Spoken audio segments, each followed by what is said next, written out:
Hey guys, and welcome back to the channel.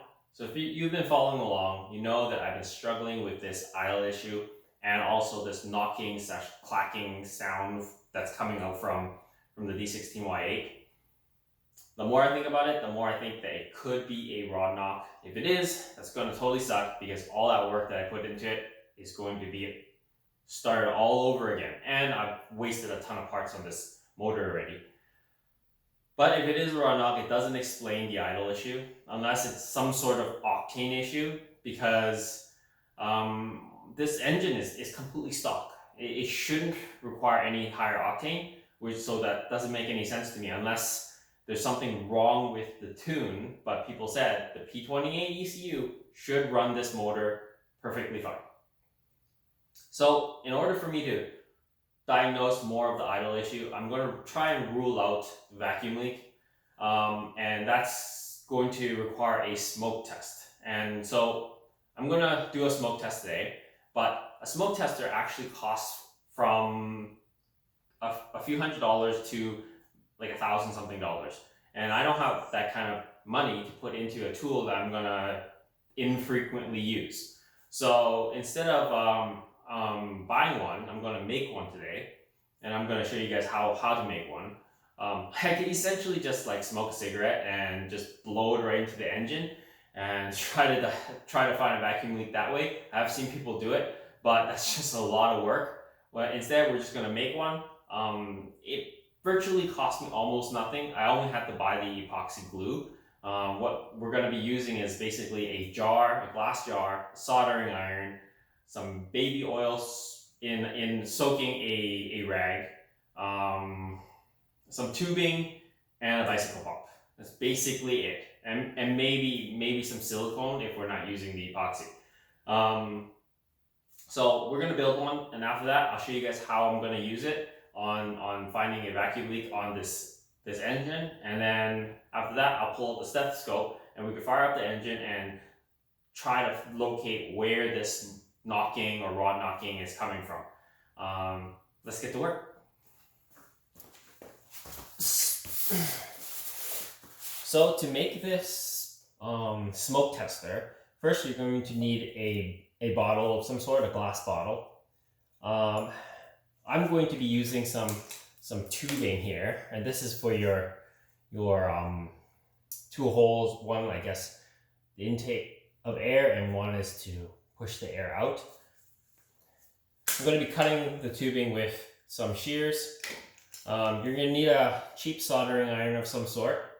If it's sticking out kind of like this, you're going to have to take this apart. You're going to need some 2-part epoxy. I've got the Gorilla Glue on. I just got this kind of plastic tray here because I'm going to use it to mix the Gorilla Glue on top.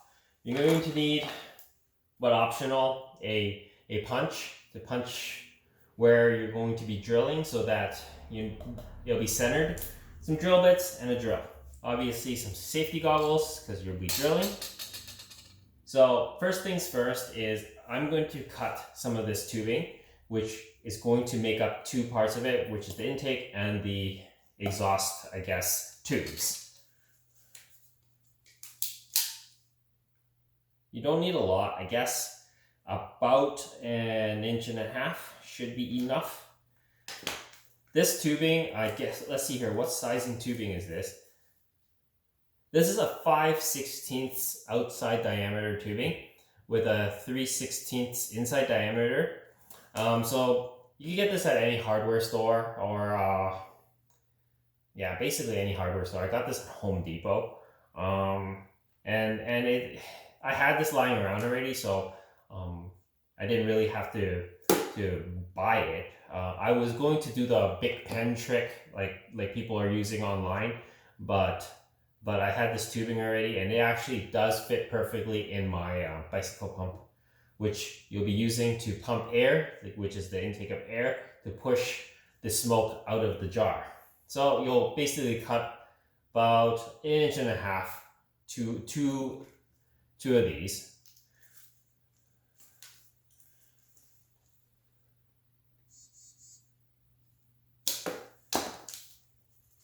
And it's pretty easy to cut with some shears.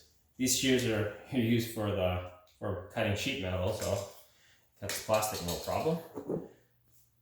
Next, you're going to basically dent 2 spots with your punch to indicate where you're going to drill. You can easily use like a nail or something. Whoops. Well, like, yeah, don't do that. But these lids are pretty easy to kind of put a dent into, so it's not too hard to center it. So just like that, you're putting one in the middle as well, which I did earlier. Then you're gonna get your drill bit, find the right size, put on your safety goggles, and you'll just get a drill bit and you'll start drilling some of this.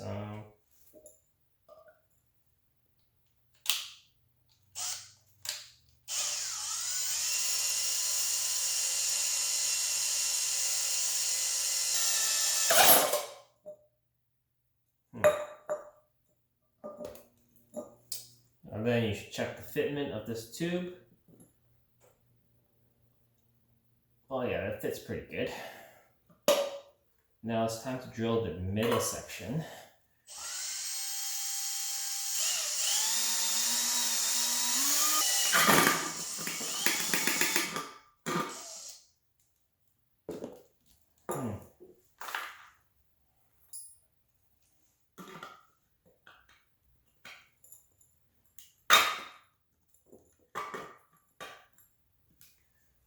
It fits.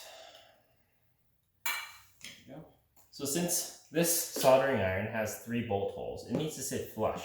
So you'll detach all 3 of these, put them onto here, and basically draw where the 3 dots are. Or actually, it might have imprinted. Let me see if I can imprint them.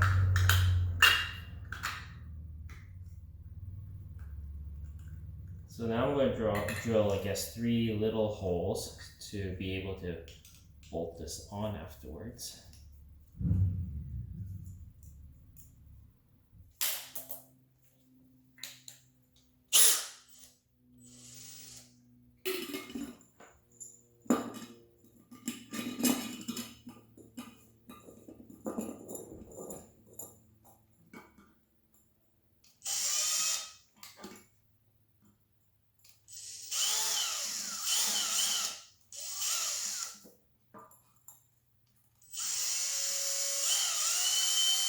There you go. So 3 holes for where it's going to bolt up to.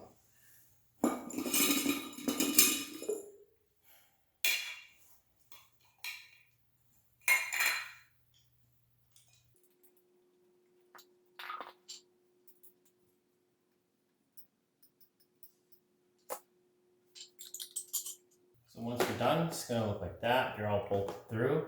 So what I'm actually going to do is I'm going to seal up part of it with some silicone actually, and not the epoxy, because I think the silicone will provide a better seal on this lid. These 2 other pieces I might be able to just use epoxy. So what I'm going to do is I guess I'll seal the bottom with epoxy and I'll seal the top with some clear silicone or something. Alright guys, so here is the finished product. So the silicone and the epoxy has set.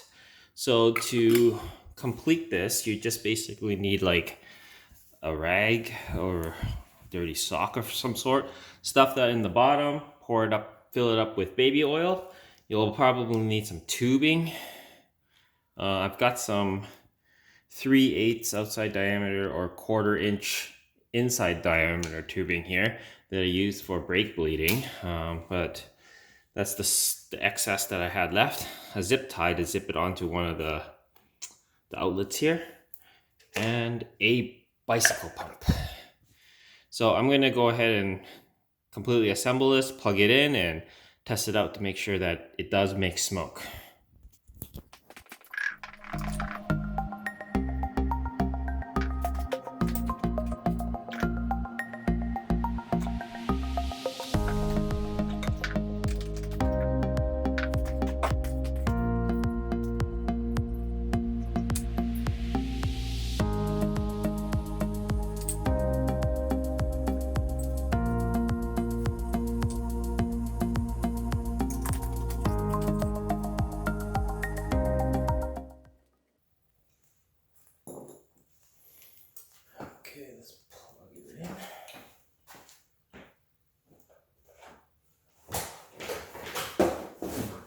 All right, so it looked like smoke was coming up from the wire here.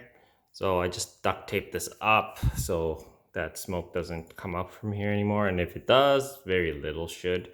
It is creating quite a bit of smoke in there. So right now I'm gonna set up my car so that I could start doing the smoke test. All right, so to do this test is quite simple, I think. I've never actually done one before. So I'm going to remove this bracket here. And what I'm going to do is I'm going to wrap this inlet up so that it blocks any of the smoke coming into the air filter. Then I'm going to pump smoke through the brake booster line. And then we'll get a bright light and try to find if it's leaking anywhere. So let's get to work.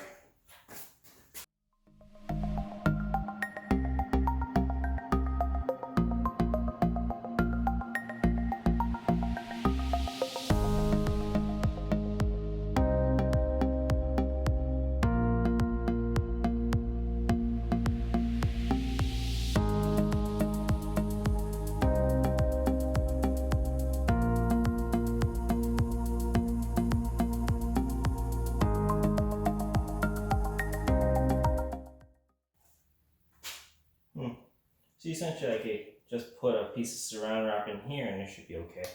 So that's what we'll do. Got myself some pallet wrap here, so same thing as saran wrap.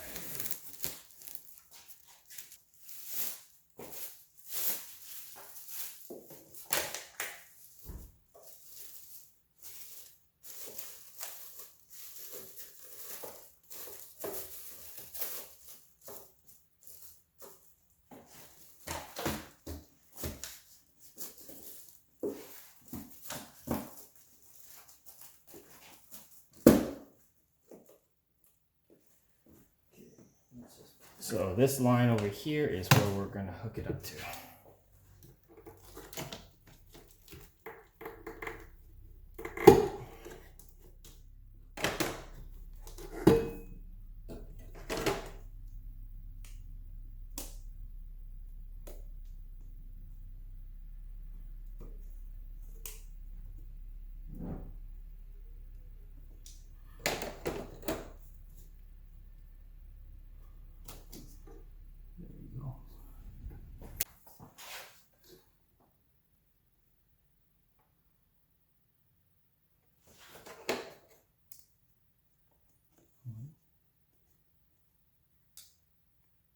Got a clamp down on there. That's fine.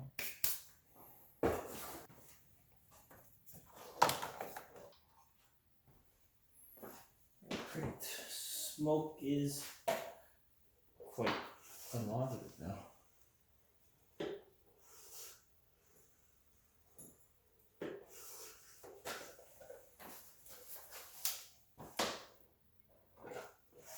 I mean, it's still leaking smoke out of the top there, but at least a bunch of it's going inside. And right away, we already see some smoke coming out of there.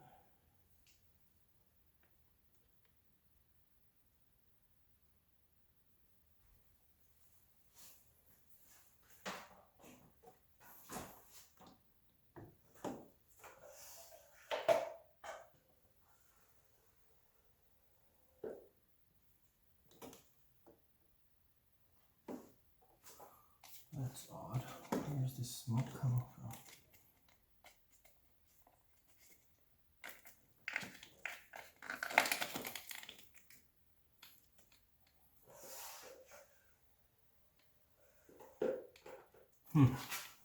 So this thing is not kept off properly, for one.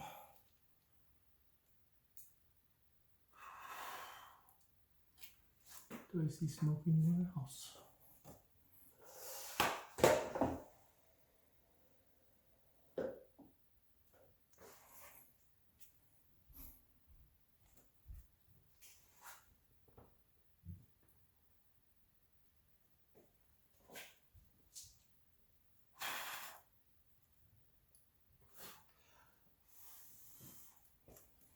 All right, excellent. We found one leak.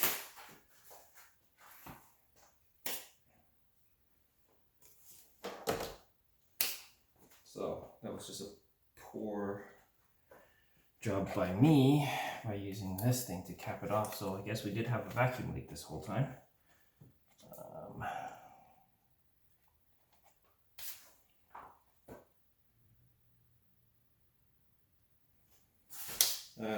That's basically how this smoke tester works. So I'm going to fix up the vacuum leak there, test it again to see if there's any more smoke, and then fire it up and see if I still have that funny idle issue. Alright guys, so after doing another smoke test, it looks like the header has a crack in it, and it's leaking from right in the middle there. So it looks like this header is pretty much toast. That could be the source of my idle issue. So I'm gonna need a new header. So as you can hear, it's still chattering quite a bit, and it gets faster as the throttle opens up. It still sounds a lot like valves to me, and with the stethoscope, the sound is primarily coming from the head around cylinders 1 and 2, which gets me thinking it's probably the valves and not a rod knock.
Alright, so here's another test that I'm trying to do to determine if there is rod knock or not.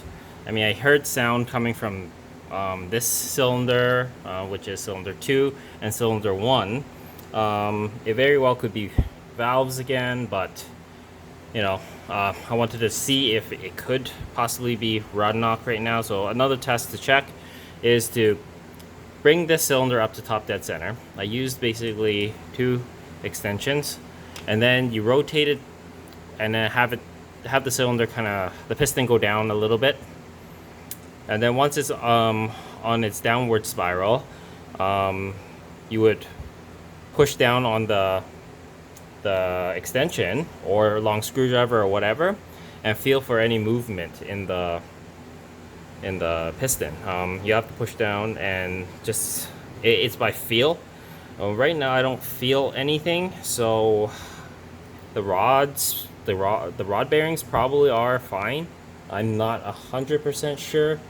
I mean, right now with the stethoscope, I did hear like it sounded like valves on number 1 and number 2 cylinder. So I'm probably gonna wait for the engine to fully cool down again, and then work on the valves again, and hopefully this time the valve sounds are gone, at least with the next adjustment. Not sure what I did wrong. I triple checked everything. It was within the feeler gauge, and right now it's out again. So we'll have to check that. So there you go, guys. We did 3 tests today. We did a smoke test using a homemade smoke tester, which surprisingly enough actually found a couple of vacuum leaks. It didn't really change the idle at all after I fixed one of the vacuum leaks. The other one, it can't be fixed at the moment because I either have to replace the exhaust manifold or I have to weld it up. We also took the stethoscope out. We actually tried to locate where the knocking or the clacking sound is coming from. It still kind of points to valves. We did a simplified version of I guess a rod bearing test, and it seems to be fine for all 4 cylinders. There was no movement in any of the pistons. So I'm not sure if it's rod knock, but the only real way to test if there is rod bearing damage is by pulling apart the bottom block and inspecting each individual rod bearing. And I'm trying to avoid that. I don't want to pull it all apart and then realize, oh, it's all fine. So I'm trying to go through as many of the other tests as possible before I actually end up pulling that apart. But that's basically it, guys. Thanks for watching, and I'll see you guys in the next video. Cheers.